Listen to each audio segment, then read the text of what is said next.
The air hung thick with unspoken resentment as my father announced his decision. Years. 10 years I'd spent caring for them, sacrificing my own dreams, only to have my sister, Lena, waltz back after a week and suddenly become the golden child, the sole inheritor of everything. I watched, my face a mask of composure, as he beamed at Lena, his voice thick with pride, completely oblivious to the silent earthquake shattering my world. They thought I would accept it. They thought I would simply fade away.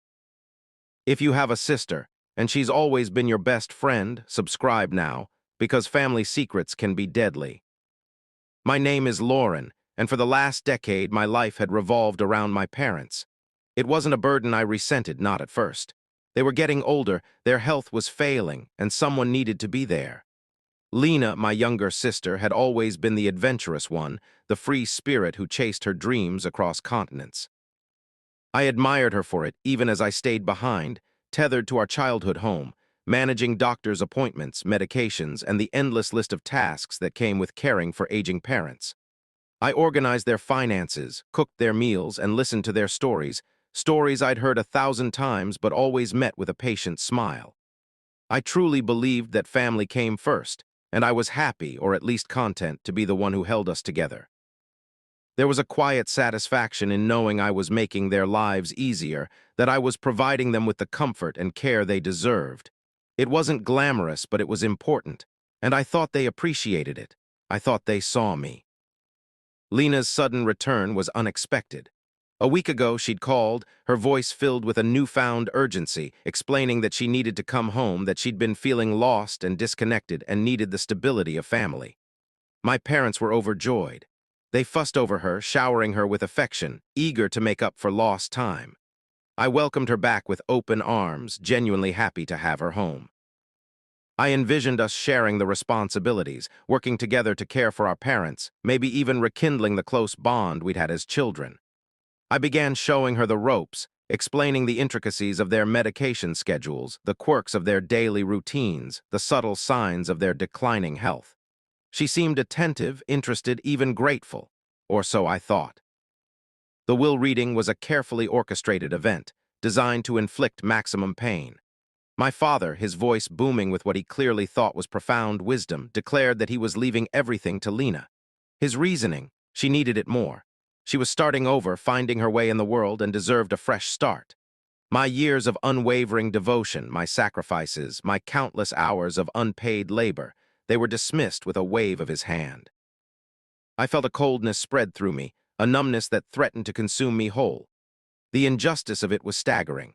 I had poured my heart and soul into caring for them, and in return I was being cast aside, deemed unworthy, invisible. The air in the room seemed to thin, and I struggled to breathe, the weight of their betrayal pressing down on me. I managed to maintain a semblance of composure, a polite smile plastered on my face, as if I were merely an observer detached from the unfolding drama. Inside, however, a storm was brewing, a silent rage building with each passing second.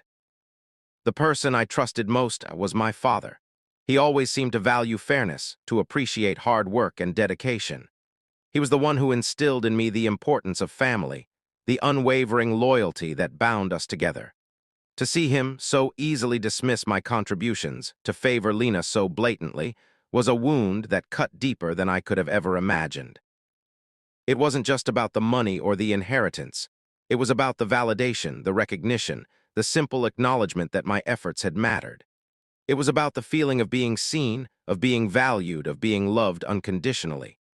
And in that moment, I realized that I had been living a lie, that my parents' love had always been conditional, reserved for the daughter who chased her dreams, not the one who sacrificed hers.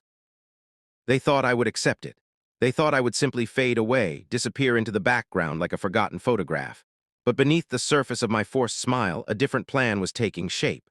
The days that followed were a blur of forced smiles and hollow conversations. I went through the motions, helping Lena settle in, answering her endless questions about our parents' routines, all the while battling a rising tide of resentment. Sleep became a luxury I could no longer afford.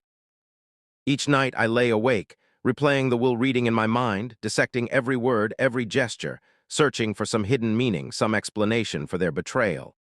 The silence of the house, once a source of comfort, now felt like a suffocating weight, amplifying the injustice of my situation. I tried to talk to my father to reason with him to understand his decision. But he remained steadfast, his eyes glazed over with a mixture of guilt and stubbornness. He insisted that he was doing what was best for Lena, that she needed the support more than I did. He couldn't seem to grasp the depth of my hurt, the years of sacrifice he was so casually dismissing. Each conversation ended the same way, with him patting my hand and telling me that I would be fine, that I was strong and capable and didn't need his help. His words, meant to be comforting, only served to deepen the wound. Lena, oblivious or perhaps indifferent to the turmoil swirling around me, embraced her newfound role with enthusiasm. She redecorated her childhood bedroom, filled it with trendy furniture and expensive clothes, transforming it into a shrine to her new life. She spent hours on the phone, catching up with old friends, making plans for the future, her laughter echoing through the house like a mocking reminder of my own stagnant existence. I tried to talk to her to express my feelings of hurt and betrayal, but she brushed me off, accusing me of being jealous and bitter. She couldn't understand why I was so upset, she said. It wasn't like I needed the money. I had a good job, a stable life, what was there to complain about? Her words stung, reinforcing the feeling that I was invisible, that my sacrifices had gone unnoticed, unappreciated. I realized then that I was truly alone, that my family, the people I had dedicated my life to, had turned against me. The weight of their betrayal pressed down on me, threatening to crush me. My vision blurred. The glass in my hand shattered, sending shards of glass and a splash of crimson across the floor. I attempted to find solace in my friends, seeking their advice and support, but even their sympathy felt hollow. They couldn't understand what it was like to be betrayed by your own family, to have your entire world turned upside down. They offered platitudes and empty words of encouragement, but none of it seemed to penetrate the wall of despair that had enveloped me. I began to isolate myself, withdrawing from social gatherings, avoiding phone calls, preferring the solitude of my own company. The house, once a sanctuary, now felt like a prison, trapping me in a cycle of resentment and despair. I started documenting everything. Every conversation, every interaction, every slight, I recorded it all in a hidden journal, a meticulous record of their betrayal. It was a way of reclaiming my power, of asserting my existence in a world that seemed determined to erase me. I knew that I couldn't let them get away with this, that I had to fight back, to reclaim what was rightfully mine. But I also knew that I couldn't act rashly, that I had to be patient, strategic, and ruthless. The plan was beginning to take shape, a slow burn of revenge that would ultimately consume them all. They underestimated me. They thought I was weak. They thought I was broken, but they were wrong. I was just getting started. The crimson stain on the floor mirrored the anger that had begun to boil inside me, a slow, simmering rage that threatened to spill over. I cleaned up the mess, carefully picking up each shard of glass, the sharp edges biting into my skin, a fitting physical manifestation of the emotional pain I was enduring. As I knelt there, scrubbing the floor, I felt a sense of detachment, as if I were watching myself from a distance, a silent observer of my own unraveling. The weight of their betrayal was crushing, suffocating, and I wondered how much more I could take before I completely shattered. Sleep offered no escape, only a relentless replay of the will reading, each word, each gesture, each dismissive glance etched into my memory, fueling the fire of my resentment. I saw my father's face, his eyes filled with a mixture of guilt and stubbornness, and Lena's smug smile, a constant reminder of her victory. I felt like a ghost, haunting the edges of my own life, unseen, unheard, unappreciated. The days bled into weeks, each one a carbon copy of the last, filled with forced smiles, hollow conversations, and the gnawing emptiness of betrayal. I found myself spending hours alone in my room, staring at the walls, lost in a sea of despair. The silence of the house, once a source of comfort, now felt like a suffocating weight, amplifying the injustice of my situation. I was drowning in their indifference, suffocating beneath the weight of their expectations. They had stolen my life, my dreams, my future, and left me with nothing but resentment and regret.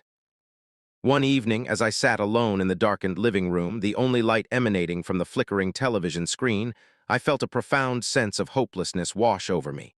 I had reached my breaking point. The years of sacrifice, the unwavering devotion, the endless hours of unpaid labor, it had all been for nothing. They had taken everything from me, and I had let them. I had allowed myself to become a doormat, a shadow, a ghost in my own life. Tears streamed down my face, hot and bitter, as I finally allowed myself to feel the full extent of my pain. I was broken, defeated, and utterly alone. I thought about leaving, about packing my bags and disappearing, starting a new life somewhere far away where no one knew my name. But even the thought of escape felt hollow, pointless. Where would I go? What would I do? They had taken everything, including my sense of self, my ability to dream, my hope for the future. I was nothing without them. Or so they thought. As I sat there, wallowing in my misery, a spark of defiance flickered within me, a tiny ember of resistance that refused to be extinguished. I realized that I couldn't let them win, that I couldn't allow their betrayal to define me. I had to fight back, to reclaim my life, to make them pay for what they had done. It wouldn't be easy, it wouldn't be quick, but I was determined to make them regret the day they crossed me. The tears began to subside, replaced by a cold, calculating resolve. The broken glass, the spilled crimson, the shattered expectations.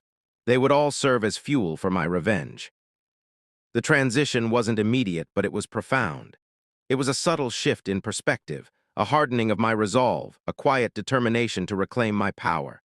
I started small, focusing on the things I could control, re-establishing routines, setting goals, and slowly chipping away at the wall of despair that had enveloped me. I began to exercise, pushing my body to its limits, channeling my anger and frustration into physical exertion. I started to eat healthier, nourishing my body with wholesome foods, reclaiming my physical strength. I started to meditate, quieting the constant stream of negative thoughts, finding moments of peace amidst the chaos. I immersed myself in books, devouring stories of resilience, of triumph over adversity, of ordinary people who had overcome extraordinary challenges. I found solace in their experiences, inspiration in their courage, and a renewed sense of hope for my own future. I also continued to document everything, meticulously recording every conversation, every interaction, every slight, adding to my ever-growing collection of evidence. But now, my journal wasn't just a record of their betrayal, it was a blueprint for my revenge. I studied their habits, their weaknesses, their vulnerabilities, searching for the chink in their armor, the point of entry that would allow me to dismantle their carefully constructed world. I knew that they were arrogant, complacent, and convinced of their own superiority. They believed that they were untouchable, that their actions had no consequences, and that was their biggest mistake. My father's weakness was his pride, his unwavering belief in his own wisdom and judgment. He craved admiration, validation, and the constant reassurance that he was a good man, a loving father. Lena's weakness was her insecurity, her desperate need for approval and attention. She was always seeking validation from others, constantly measuring herself against impossible standards, and terrified of being seen as inadequate.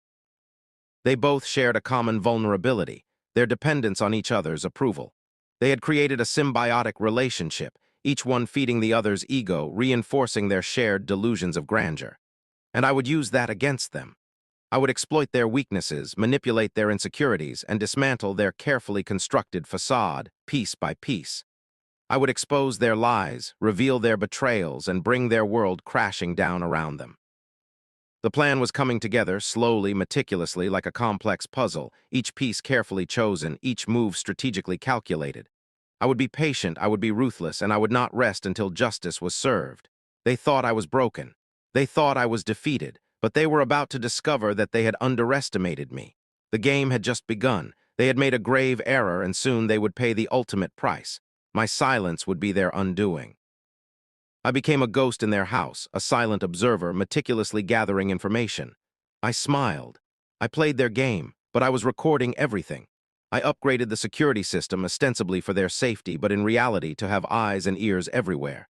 High-definition cameras, strategically placed, captured every conversation, every interaction. Audio recorders, disguised as everyday objects, documented their private moments. I learned their routines, their habits, their secrets. I discovered hidden accounts, secret communications, and a web of lies that stretched back years. The deeper I dug, the more I uncovered, the more determined I became to expose their treachery. I needed concrete evidence, undeniable proof of their deception. I spent hours poring over financial records, legal documents, and emails, searching for the smoking gun that would unravel their carefully constructed facade. It was tedious, painstaking work, but I was driven by a burning desire for justice.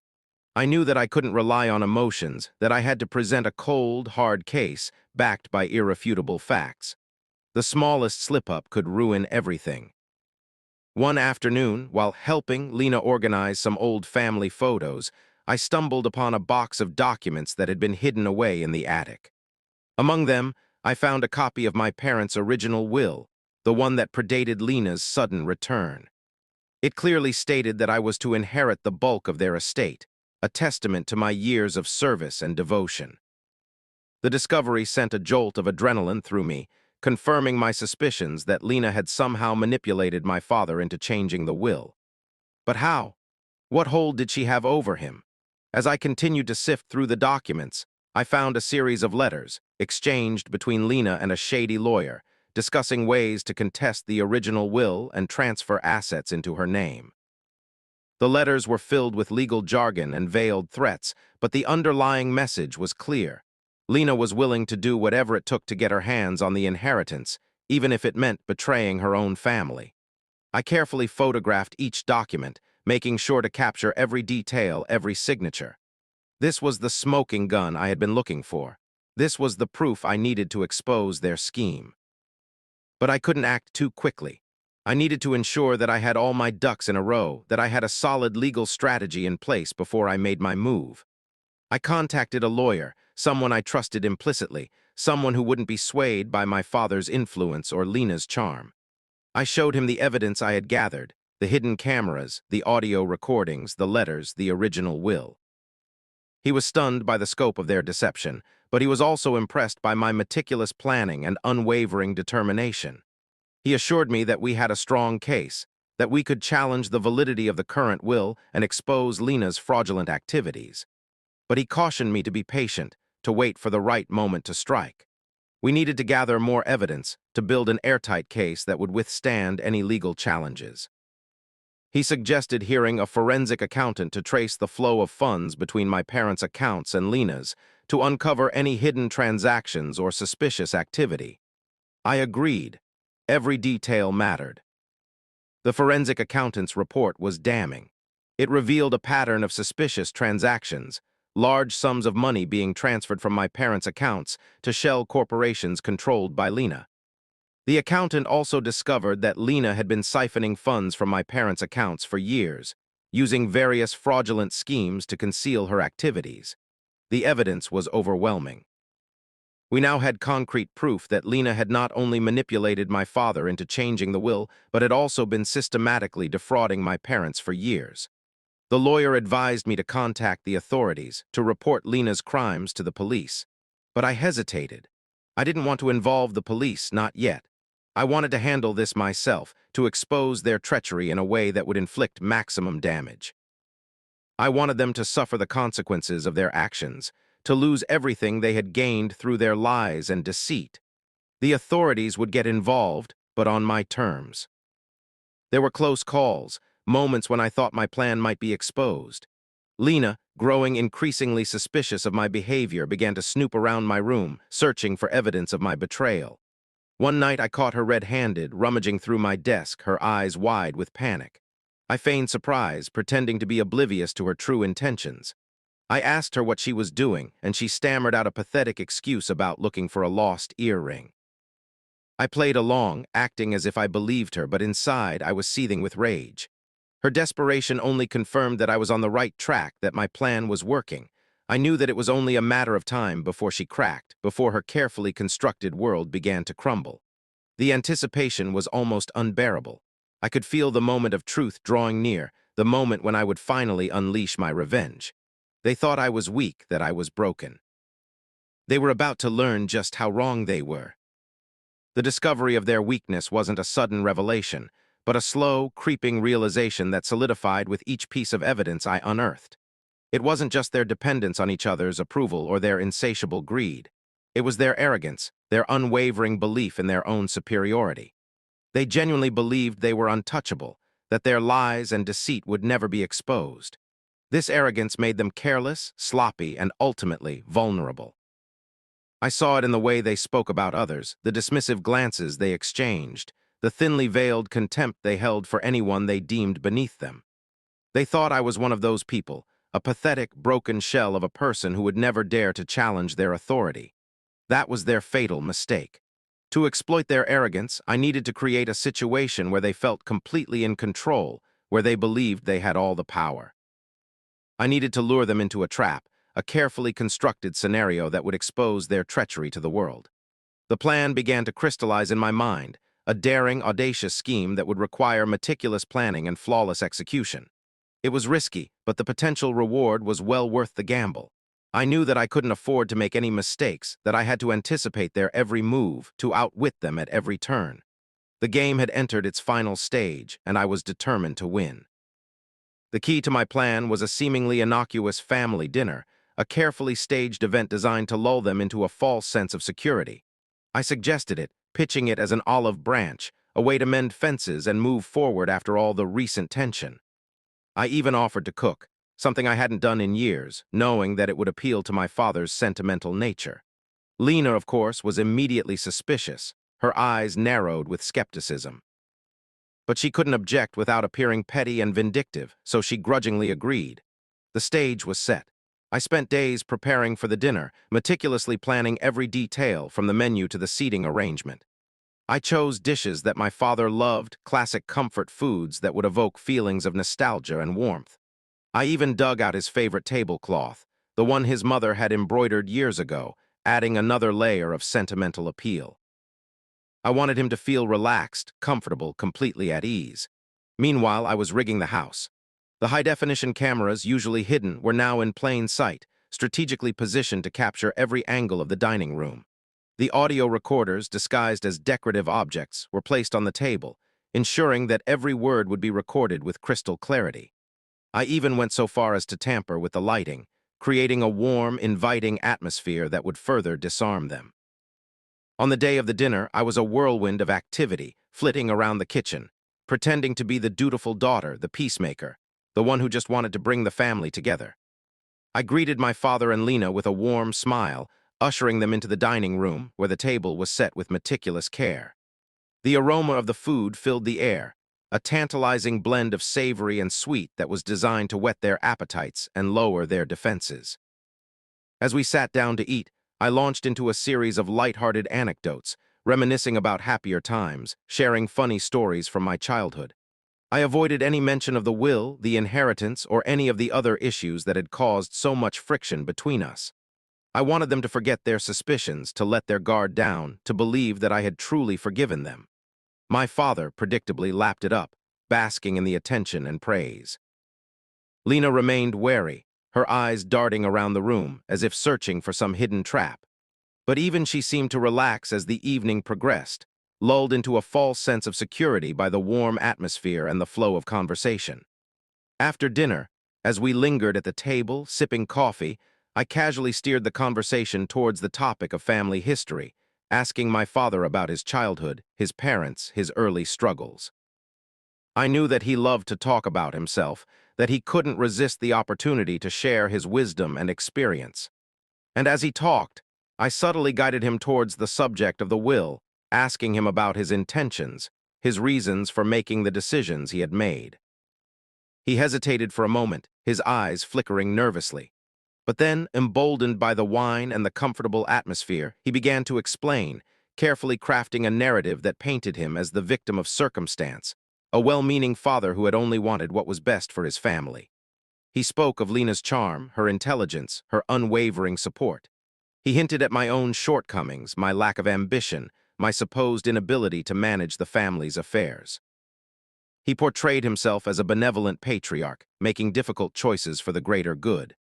Lena nodded in agreement, adding her own carefully rehearsed lines to the story, reinforcing his version of events. They were both playing their parts perfectly, oblivious to the fact that every word, every gesture was being recorded, documented, and analyzed. I listened patiently, feigning understanding, nodding sympathetically. But inside, I was seething with rage, my hands clenched into fists beneath the table. This was it, the moment of truth. The trap was set. All that remained was to spring it. With a deep breath, I calmly asked, "Dad, can you explain the discrepancies in the forensic accountant's report? The transfers of large sums of money to shell corporations controlled by Lena?" The blood drained from their faces. The silence in the room was deafening. The game was over. I leaned back in my chair, a serene smile gracing my lips, and with a casual flick of my wrist, I sent the video to every news outlet, the authorities, even a few of my father's closest business partners. Their carefully constructed world was about to come crashing down. The look on their faces, that was worth more than any inheritance. The screen went black. The color drained from their faces, leaving them ghostly pale.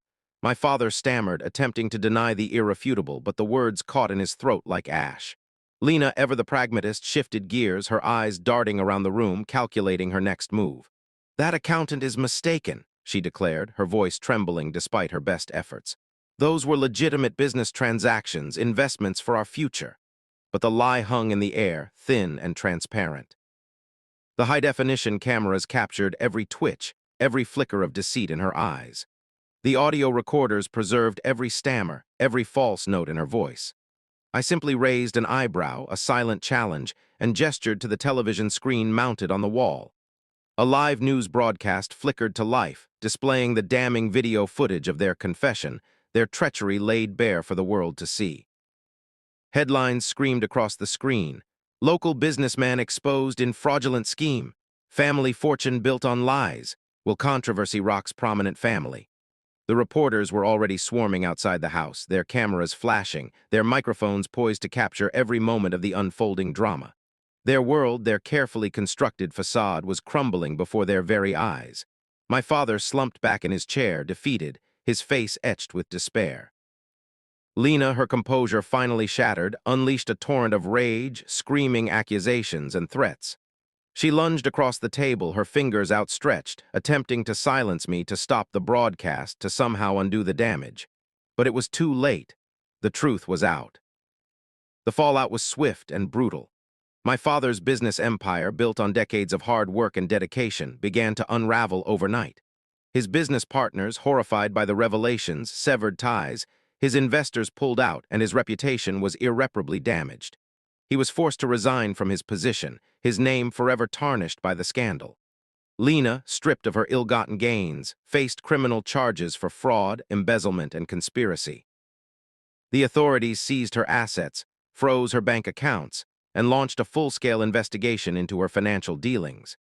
She went from living a life of luxury and privilege to facing the very real prospect of spending years behind bars.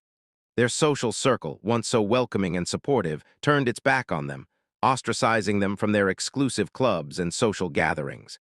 They became pariahs, shunned by everyone they had once considered friends. Even their own family members distanced themselves, unwilling to be associated with their disgrace. They were left alone, isolated, and utterly ruined. I watched it all unfold from a distance, a detached observer, unmoved by their suffering. I had achieved my goal. Justice had been served. They had lost everything. And I simply smiled. The satisfaction wasn't in their pain, but in the restoration of truth. The air in the house felt cleaner now, lighter, free from the suffocating weight of their lies. The inheritance, now rightfully mine, meant nothing. It was a symbol, a reminder of what had been stolen, what had been recovered. I planned to donate a significant portion to charity, to help others who had been victimized by greed and deception. I would use the rest to rebuild my life, to pursue my own dreams, to create a future free from the shadow of their treachery. I packed my bags, ready to leave the house to start anew. As I walked out the door, I paused, glancing back at the scene of my long-fought battle. My father sat alone in the dining room, his head in his hands, his shoulders shaking with silent sobs. Lena was nowhere to be seen. The house felt empty, hollow, haunted by the ghosts of their past. I closed the door behind me, severing the final tie, and stepped out into the sunlight, ready to face the future. Revenge isn't sweet. It's necessary. It's not about gloating or reveling in another's misfortune. It's about reclaiming what was stolen, about righting a wrong, about restoring balance to a world that had been tipped off its axis. It's about protecting yourself from those who would seek to harm you, about sending a message that their actions will not go unpunished. It's about finding peace. Would you have done the same? Let me know in the comments. Subscribe for more justice.